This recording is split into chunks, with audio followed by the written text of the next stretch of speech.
थाने के सारे उम्मीदवारों को मैंने शुभकामनाएं दी है कि हमारे राष्ट्रवादी कांग्रेस पक्ष की उम्मीदवार आदरणीय अजीत दादा के नेतृत्व में यहाँ पे तकरीबन 66 वार्ड्स में हम ये चुनाव लड़ रहे हैं और हमें जो रिस्पांस यहाँ के लोगों से मिल रहा है वो हमारे लिए बहुत ही ज्यादा खुशी देने वाला है। और मुझे इस बात की उम्मीद है, मुझे इस बात की गारंटी है कि हम जहाँ जहाँ चुनाव लड़ रहे हैं वहाँ घड़ी इस निशानी पे हमें वोट देके यहाँ के जो लोग हैं, यहाँ की जो जनता है वो काम करने का अवसर देंगे, क्योंकि सारे समाज को, सारे धर्म जाति को एक साथ लेके काम करने वाला हमारे ये पक्ष है। तो ज्यादा से ज्यादा डेवलपमेंट के मुद्दे पे हमारे कैंडिडेट्स लोगों तक पहुंचने का प्रयास कर रहे हैं और मुझे इस बात की उम्मीद है कि इस प्रयास को सफलता मिलेगी और 15 तारीख को घड़ी इस निशानी को ज्यादा से ज्यादा वोट मिलेगी। युवाओं को जो है बड़ा संधि राष्ट्रवादी ने दी है, युवाओं को जो है बड़ी संधि मिल गई है। हर एक चुनाव अपने अपने एक अलग अलग उम्मीदें लेके आता है। आज काफी ऐसे युवक भी है जिनको पॉलिटिक्स में आना है, जिनको नगर सेवक या नगर सेविका की ओर से उस पद पे काम करना है और हर एक प्रभाग का एक अलग अलग रचना रहती है और आज हमारा यही प्रयास रहता है कि हम एक बैलेंस रखें। जितने एक्सपीरियंस्ड हमारे कैंडिडेट्स हैं उतने महिलाएं भी है और उतने युवक भी है, तो कुछ फ्रेशनेस भी जरूरी है क्योंकि 7-8 साल बाद वोटिंग हो रही है, तो एक जनरेशन आगे जा चुकी है और इसलिए हमने ज्यादा से ज्यादा यूथ को भी यहाँ पे इम्पोर्टेंस दिया है और उनको भी आगे जाके काम करने का अवसर मिलेगा। जो 66 जगह पे हम चुनाव लड़ रहे हैं, हमें तो ये उम्मीद है कि वहां पे ज्यादा से ज्यादा रिस्पॉन्स मिलेगा। अगर किसी भी वार्ड में हम थोड़े भी कम पड़ गए फिर भी हमारे कार्यकर्ता अगले 5 साल भी वहां पे काम करते रहेंगे। मैडम, आखिरी सवाल, आपका महायुति में आपका कॉम्पिटिटर कौन रहेगा राष्ट्रवादी से भी अजित पवार ग्रुप का? हम किसी और पार्टी को कॉम्पिटिटर नहीं देख रहे हैं। हम खुद, हमारा ये प्रयास है कि हमारे पार्टी का संगठन और वोट बँक बढ़े। थँक्यू। पक्षाच्या कार्यालयामधील या पत्रकार परिषदेसाठी सर्व पत्रकारांचं स्वागत करतो। राष्ट्रवादीच्या आमच्या नेत्या, महाराष्ट्र राज्यातील महिला व बाल विकास मंत्री कुमारी अदितीताई तटकरे, ज्यांनी मुख्यमंत्री लाडकी बहीण योजनेचं कार्यान्वयन करताना 2,58,00,000 महिलांपर्यंत जो लाभ पोचतो, ती योजना यशस्वी करण्यामध्ये केवळ आणि केवळ कार्यान्वित करण्यामध्ये ज्यांचा पूर्ण ताकदीने त्यांनी ते केलं, अशा आमच्या माननीय अदितीताई तटकरे यांना विनंती करतो की त्यांनी ठाण्यातील पत्रकारांशी संवाद साधावा। तुमच्यापैकी विचारणार आहे ठाण्यामध्ये स्वबळाचा नाराज आपण निवडणुकीच्या रिंगणात उतरलेला 66 जागा आपण लढवत आहोत। आता उमेदवारांना काय देखील देण्यात आलेला आहे, काय सांगा? ठाणे महानगरपालिकेची निवडणूक त्याचबरोबर राज्यात होणाऱ्या सगळ्याच महानगरपालिकेच्या निवडणुका या प्रदीर्घ कालावधीनंतर होत आहेत।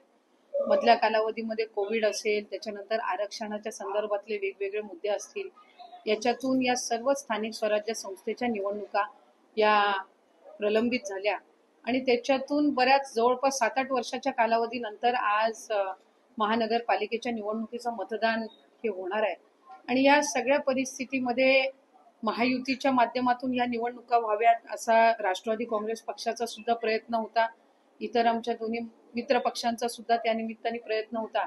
पण कार्यकर्ते आणि पदाधिकाऱ्यांच्या असणाऱ्या निवडणुकांमध्ये स्वाभाविकरित्या ज्या वेळेला तिन्ही आम्ही पक्ष महायुतीमध्ये एकमेकांसोबत काम करत आहोत, त्यावेळेला प्रत्येक जण आपापल्या पक्षाचं संघटन, आपापल्या पक्षाचं कार्यक्षेत्र वाढवण्याचा प्रयत्न करत आहे आणि कार्यकर्त्यांच्या निवडणुकीमध्ये प्रत्येक आमच्या पक्षाच्या कार्यकर्त्याची इच्छा असते की आपल्याला निवडणूक लढवायला मिळावी, कारण शेवटी 5-10 वर्ष आपापल्या प्रभागामध्ये त्यांनी संपर्क ठेवलेला असतो, काम केलेलं असतं, पक्षाचं संघटन वाढवलेलं असतं आणि ह्या सगळ्या परिस्थितीमध्ये ज्या वेळेला महायुतीसाठी सुद्धा चर्चेला बसलो त्यावेळेला अपेक्षित अशा जागा काही राष्ट्रवादी काँग्रेस पक्षाच्या वाटेला येतील असं आम्हाला त्यातून कुठे दिसलं नाही आणि म्हणून पक्षाच्या कार्यकर्ते आणि पदाधिकाऱ्यांची इच्छा होती की आपल्याला जास्तीत जास्त जागा लढवायच्यात, कारण शेवटी कार्यकर्ते म्हणून आपापल्या प्रभागामध्ये आपल्याला पक्ष संघटन वाढवायचंय आणि ताकदी त्या निमित्ताने आपल्याला सगळ्यांना आजमावायची आहे। त्यामुळे आम्ही स्वतंत्र ही निवडणूक लढवत आहोत आणि स्वतंत्र निवडणूक लढवत असताना साधारणपणे 66 जागांवर आमचे राष्ट्रवादी काँग्रेस पक्षाचे घड्याळ निशाणीवरचे उमेदवार या निवडणुकीला सामोरं जात आहेत। त्यांच्या प्रभागामध्ये ते प्रचारी करतायत आणि काही ठिकाणी आम्हाला अपेक्षेपेक्षा जास्ती तिथे प्रतिसादही मिळत आहे, काही ठिकाणी अपेक्षेप्रमाणे प्रतिसाद चांगला मिळत आहे. त्यामुळे ह्या पद्धतीनं आम्ही 15 तारखेला अधिकाधिक घड्याळाचे उमेदवार कसे निवडून येतील यासाठी प्रयत्न करू. काही ठाणे असेल, मुंबई असेल किंवा कोकण पट्ट्यामध्ये मोठ्या प्रमाणात राष्ट्रवादीची ताकद वाढताना पाहायला मिळते. बरेचसे नाराज उमेदवार राष्ट्रवादी अजित पवार गटाचा निवडणूक लढवत आहेत.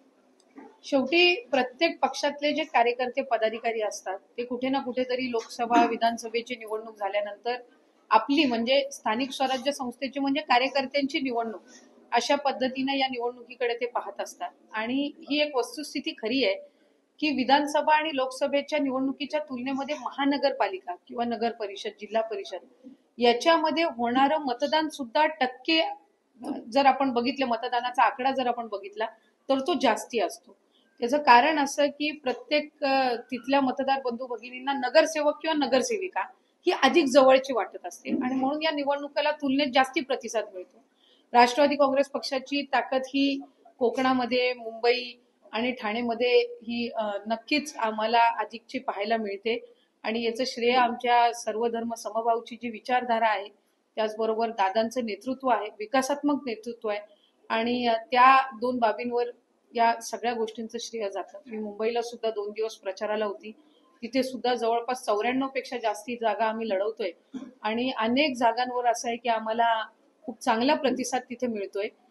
काही ठिकाणी तर खऱ्या अर्थानं आम्ही कार्यकर्त्याला बळ देण्यासाठी त्या निवडणुकीला सामोरं गेलो, पण आता तिथे एक सकारात्मक चित्र आम्हाला पाहायला मिळते आणि तीच परिस्थिती ठाण्यामध्ये सुद्धा आहे. त्यामुळे मला खात्री आहे की राष्ट्रवादी काँग्रेस पक्षाची येत्या काळामध्ये ताकद ही मुंबई, ठाणे आणि इतर महानगरपालिका सहित कोकणमध्ये वाढलेली आपल्याला पाहायला मिळते.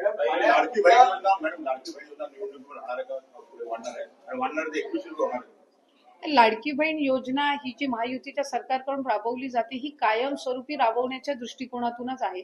कुठेही ही योजना कधी टाइमलाईन, डेडलाईन किंवा मर्यादेमध्ये कधी किंवा ही मर्यादित कालावधीसाठीच असणाऱ्या अशा पद्धतीचं कधीही कुठेही महायुतीच्या कुठल्याही घटक पक्षाकडून, मग मुख्यमंत्री देवेंद्र फडणवीस साहेब असू दे, आदरणीय शिंदे साहेब असो किंवा आदरणीय दादा असो किंवा मंत्रिमंडळातील आम्ही सर्व असो, आम्ही सगळ्यांनी नेहमी ही योजना ही महायुतीची महत्वाकांक्षी योजना आहे आणि पुढे अशाच पद्धतीनं राबवली जाणार याच दृष्टिकोनातून विभाग म्हणून आम्ही काम करतो. ठाण्यात तुमच्या पक्षाला म्हणजे युती बरोबर आणि आघाडी बरोबर असं दोन्ही ठिकाणी लढावं लागतं, तर काय वाटतं?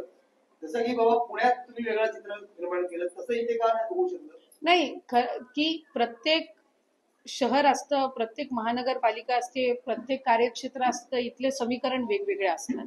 शेवटी आज आम्ही सुद्धा सुरुवातीला महायुतीमध्ये आम्हाला त्या ठिकाणी जागा मिळावी यासाठी प्रामाणिक प्रयत्न केले, पण कार्यकर्त्यांची निवडणूक असते. भारतीय जनता पक्ष, शिवसेना असेल शिंदे साहेबांच्या नेतृत्वाखाली किंवा राष्ट्रवादी काँग्रेस पक्ष म्हणून आम्ही असो, सत्तेतले आम्ही तिन्ही पक्ष आहोत. प्रत्येक पदाधिकाऱ्याला, कार्यकर्त्याला वाटतं आपल्या प्रभागातून आपल्याला निवडणूक लढवायला मिळावी आणि त्या सगळ्या वाटाघाटीमध्ये कुठेतरी आम्हाला कमी संख्या मिळेल आणि मग आम्ही कार्यकर्ते आणि पदाधिकाऱ्याला न्याय देऊ शकणार नाही, ही एवढीच त्याच्या मागची भावना होती. त्याच्या पलीकडे काही नाही. आणि अधिकाधिक आमच्या सगळ्या उमेदवारांचा प्रयत्न आहे की त्यांच्या त्यांच्या प्रभागामधल्या नागरिकांपर्यंत पोहोचावं. आमच्या पक्षाच्या विचारधारा आणि काम करण्याच्या पद्धतीवर लोकांपर्यंत पोहोचून त्यांना नगरसेवक किंवा नगरसेविका म्हणून काम करण्याची मतदार बंधू भगिनींनी संधी द्यावी, अशाच पद्धतीची प्रचार यंत्रणा किंवा प्रचाराचे मुद्दे आमच्याकडून राबवले जातात. पण राष्ट्रवादीचा गट मानला जातो कळवा मुद्दा, तिथे तुम्ही समोर राष्ट्रवादी लढते, ते कसं काय तुम्ही बघता? नाही, राष्ट्रवादी विरुद्ध राष्ट्रवादी तिथं काही पहिल्यांदा नाही लढवत आहे. लोकसभेला सुद्धा तशा पद्धतीची लढत झाली, विधानसभेला सुद्धा तशा पद्धतीची लढत झाली. त्याच्यामुळे आताही महानगरपालिकेच्या निवडणुकीला सुद्धा जर आमच्याकडे तिथं ताकदीने लढवणारे उमेदवार असतील तर स्वाभाविक आहे त्यांना उमेदवारी पक्षाच्या वतीने मिळावी. कारण शेवटी विधानसभेला जरी अपयश आलेलं असेल तरी कार्यकर्त्यांनी आणि पदाधिकाऱ्यांनी आपल्या पद्धतीनं काम केलेलं आहे आणि आज ही निवडणूक कार्यकर्त्यांची असताना त्यांच्यावर अन्याय होऊन कुठेतरी इतर यांना संधी द्यावी अशा पद्धतीचा काम करण्याचे विचार काही आमचे नाही. आणि म्हणून तिथं कार्यकर्त्यांची, पदाधिकाऱ्यांची इच्छा होती की भले आपण स्वतंत्र लढवावी, आम्ही सगळे ताकदीने लढवू. आम्ही 5-10 वर्ष काम केलेलं आहे. निवडणुका प्रलंबित होऊन सुद्धा आम्ही तिथं प्रत्येक नागरिकांपर्यंत पोहोचलेलो आहोत. तर त्या भावना कार्यकर्त्यांच्या जोपासणं शेवटी पक्ष नेतृत्वाचं आणि पदाधिकाऱ्यांचं कर्तव्य असतं. स्वबळावर लढवत फायदा होईल कोकण पट्ट्यांमध्ये? म्हणजे महानगरपालिकेपुरतं आपण बोलताय. ठाणे महानगरपालिकेमध्ये आम्ही साधारणपणे ज्या काही 66 जागा लढवत आहोत त्याच्यामध्ये मला खात्री आहे की अधिकाधिक ठिकाणी आम्हाला चांगला जो काही प्रचारामध्ये जो प्रतिसाद मिळतोय त्याच्यातून एक पक्षाचं चांगल्या पद्धतीचं संघटनेची बांधणी झालेली आहे. प्रत्येक प्रभागातला आमचा कार्यकर्ता आज त्या ठिकाणी चार्ज झालेला आहे आणि घड्याळ निशाणे आम्ही प्रत्येकापर्यंत पोहोचवायचे प्रयत्न करतोय. त्यामुळे जसं नगर परिषदेच्या निवडणुकीमध्ये सुद्धा यश आलं तसंच आम्हाला महानगरपालिकेच्या निवडणुकीमध्ये सुद्धा यश अपेक्षित आहे. आणि राज्यामध्ये सुद्धा जर आपण एकंदरीत पाहिलं तर नगर परिषदेच्या निवडणुकामध्ये सगळी बहुतांशी ठिकाणी वर्चस्व हे महायुतीचंच होतं. मग काही भारतीय जनता पक्षाचं असेल, काही शिवसेनेचं शिंदे साहेबांच्या नेतृत्वाखाली असेल, काही राष्ट्रवादी काँग्रेस पक्षाच्या याच्यात आलं. महानगरपालिकेमध्ये पण साधारणपणे आपापल्या ठिकाणी ज्या पद्धतीनं पक्ष लढवतोय तिथे चांगली कामगिरी पक्षाची असेल अशी मला खात्री आहे. ज्या प्रकारे युती जी आहे ती अनेक ठिकाणी पाहायला मिळत नाहीये, त्यामुळे अनेक ठिकाणी जी आहे ती राष्ट्रवादीमध्ये करण्यात आली. त्यावरती देवेंद्र फडणवीसांनी असं म्हटलंय की अजितदादांनी जो आहे तो युती धर्म पाळला नाही. मी वारंवार युती धर्म पाळला, मी टीका टिप्पणी केली नाही, परंतु अजितदादांनी जो आहे तो बऱ्याच ठिकाणी युती धर्म पाळला नाही. कुणी असं म्हटलंय? देवेंद्र फडणवीसांनी. माझ्या तर ऐकण्यात खरं असं कधी आलेलं नाही. उलट मी फडणवीस साहेबांची गेल्या 2 दिवसांपासून जे स्टेटमेंट ऐकते त्या अशाच आहेत की आदरणीय फडणवीस साहेब आणि दादा यांच्या नेतृत्वाखाली राष्ट्रवादी काँग्रेस पक्ष 2029 पर्यंतही महायुतीत राहील आणि पुढेही महायुतीच्या माध्यमातून आम्ही एकत्रित निवडणुका लढवू. त्यामुळे या महानगरपालिका किंवा स्थानिक स्वराज्य संस्थेच्या निवडणुका या वेगळ्या स्तरावरच्या निवडणुका असतात. प्रत्येक स्थानिक ठिकाणी आपापल्या पद्धतीने युती आघाडी होत असते. आज नाशिकमध्ये आम्ही आणि शिवसेना शिंदे साहेबांच्या नेतृत्वाखाली आणि राष्ट्रवादी काँग्रेस पक्ष भुजबळ साहेबांच्या नेतृत्वाखाली एकत्रित महानगरपालिका लढवत आहे. पिंपरी चिंचवडमध्ये सुद्धा शिवसेना आणि राष्ट्रवादी काँग्रेस पक्ष एकत्रितपणाने निवडणूक लढवत आहे. काही ठिकाणी आपापल्या परिस्थितीनुसार युती आघाड्या होत असतात, पण त्या स्थानिक पातळीवरच्या निवडणुका असतात. आणि शेवटी आम्ही कार्यकर्त्यांना पदाधिकाऱ्यांनाही तितका तो अधिकार नेतृत्व म्हणून देत असतो, कारण त्यांनी आमच्यासाठी लोकसभा विधानसभेला जी काही प्रचार यंत्रणा राबवली, कार्यकर्त्यांच्या जीवावर कुठलाही पक्ष उभा असतो. त्यामुळे त्यांच्या तिथल्या स्थानिक पदाधिकाऱ्यांचा मान ठेवणं हे कुठल्याही पक्षाचं पहिलं प्राधान्य असतं. त्यामुळे त्या पद्धतीनं निवडणुका लढवल्या जात आहेत. आणि या पलीकडे महायुतीमध्ये या 3 घटक पक्षांमध्ये राज्य किंवा राष्ट्रीय स्तरावर या संदर्भातले कुठलेही नकारात्मक पडसाद उमटताना मला दिसत नाही. महापौर पदाच्या निवडणुकीमध्ये आता आणखीन 15 तारखेला प्रचार मतदान होऊ दे, त्याच्यानंतर निकाल लागते. त्यापूर्वी पालकमंत्री हे मला वाटत नाही की त्या पदामुळे कुठेही अडलेलं आहे. शेवटी आज राज्याचे जे आमचे तिन्ही नेते आहेत, फडणवीस साहेब असतील, दादा असतील, शिंदे साहेब असतील, त्यांचं रायगडकडे पुरेपूर लक्ष आहे. आणि रायगड नाशिक या दोन्हीही जिल्ह्यांवर पालकमंत्री पदामुळे ते वंचित आहेत, म्हणून कुठे त्या जिल्ह्यांचं नुकसान होत नाहीये याची खात्री आम्हाला महायुतीचे घटक काही महिला बाल कल्याण समितीच्या तुम्ही आहात आणि अनेक महिला आज उमेदवार आहेत. प्रामुख्याने अडचण आहे की ठाणे शहरामध्ये महिलांसाठी सगळ्या सुविधांपासून ते वंचित आहे.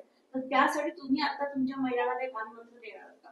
मी आमच्याही सर्व उमेदवारांना सांगितलं की महिलांच्या दृष्टिकोनातून सुद्धा ही निवडणूक अतिशय महत्वाची असते. राष्ट्रवादी काँग्रेस पक्ष म्हणून आम्ही अधिकाधिक तरुण महिलांनाही युवतींनाही संधी दिलेली आहे, महिलांनाही अधिकची संधी दिली आहे.